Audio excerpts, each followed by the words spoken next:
Welcome to week 20 of our daily Bible devotions.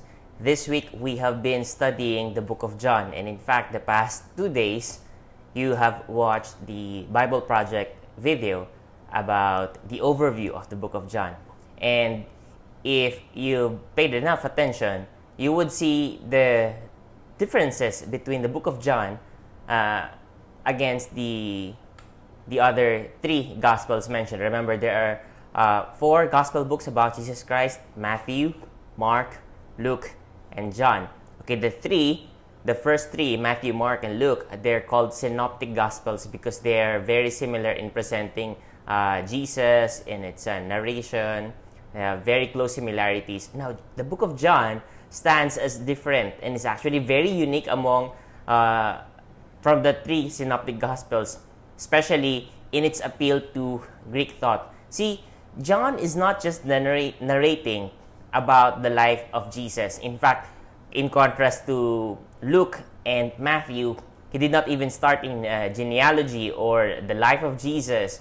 He started with something unique, something that reminds us of the book of Genesis. He started with in the beginning.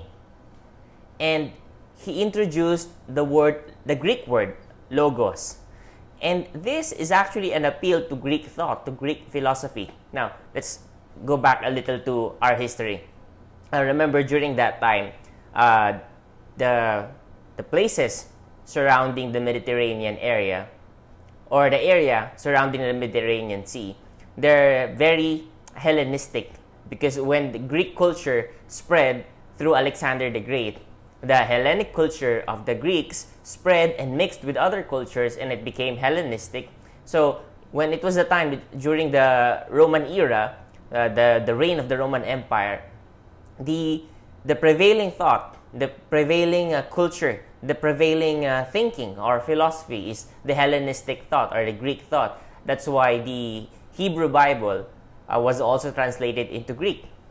And the entire New Testament was actually written in Greek. So it wasn't just written in Greek, but John used a very philosophical approach. And he said that this logos, the Greek word logos, which is translated in English as word, according to John, this word is God, made flesh or man, and that man is actually Jesus Christ. First chapter, he introduced Jesus as the word or logos. It's like he is a concept, he is this idea, he is this thought. And that supreme thought, supreme concept of word is actually God, who became flesh. Now, in Christianity, we call this incarnation. Incarnation, from the word carne or flesh, that means having flesh. Incarnation is the principle or the idea that God comes down and then takes the form of a man, having flesh, and then he is actually Jesus Christ.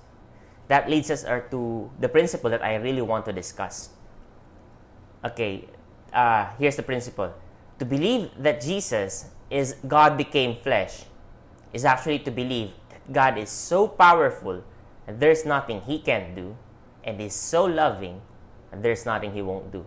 Again, two things: God is so powerful that there's nothing he cannot do, and he is so loving that there is nothing he would not do.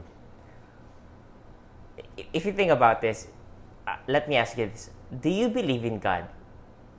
Because if you believe in God, you should believe that he can do anything. After all, he is God, right?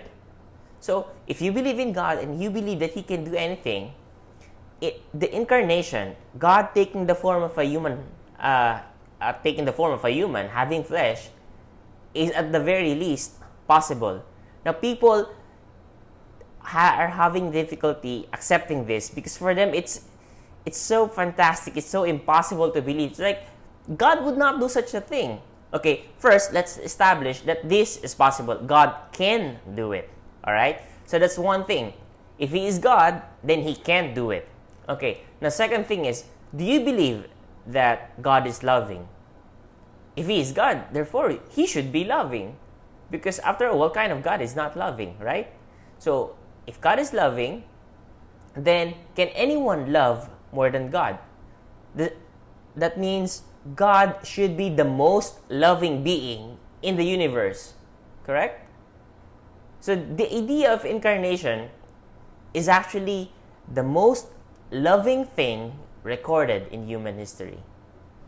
If you think about it, no act is greater than this in terms of love. So who else but God can think of this? It's like a man taking the form of an ant so as to save the rest of the ants. So it's God. He left the confines of heaven, the comforts of heaven, came down, dwelt among us, took the human flesh, decided that, okay, I will feel pain, I will feel hunger, I will feel emotion, I will feel bitterness and anger and all these emotions. I will be willing to experience all this just so I can relate with you and I can save you.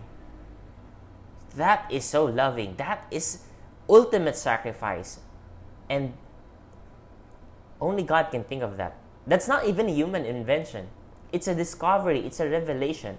We did not invent that. No man can invent such a thought. Who would do such a thing? Who else but God will do that?